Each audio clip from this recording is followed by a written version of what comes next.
Hi guys, ഇന്ന് എൻ്റെ പിറന്നാളാണ്. ഞാൻ ഇന്ന് പരിപ്പ് പായസത്തിന് പരിപ്പ് വറുക്കാണ്. വറുത്ത പരിപ്പ് കുക്കറിൽ വേകാൻ വയ്ക്കുന്നു. ഗൈസ്, ഇതാ പരിപ്പ് വെന്ത് കഴിഞ്ഞു. 1/4 കിലോ പരിപ്പാണ് എടുത്തിട്ടുള്ളത്, അതുകൊണ്ട് 1/2 കിലോ ശർക്കര ആണ് എടുത്തിട്ടുള്ളത്. ഞാൻ 1/4 കിലോ പരിപ്പാണ് എടുത്തിട്ടുള്ളത്, 1/2 കിലോ ശർക്കര ഉരുക്കാൻ വെച്ചിട്ടുണ്ട്. എന്തിരുന്ന പരിപ്പിലേക്ക് ശർക്കര ഒഴിക്കുന്നു. കുറുകി വരുന്നുണ്ട്. പായസം കുറുകി വന്നിട്ടുണ്ട്.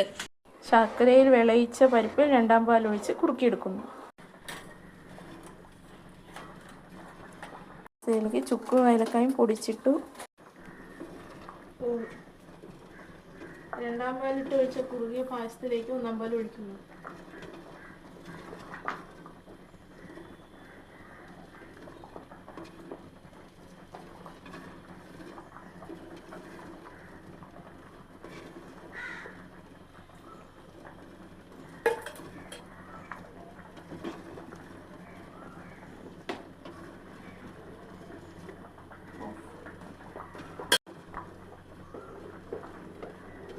തേങ്ങയും കശുവണ്ടിയും മൂപ്പിച്ചൊഴിക്കുന്നു.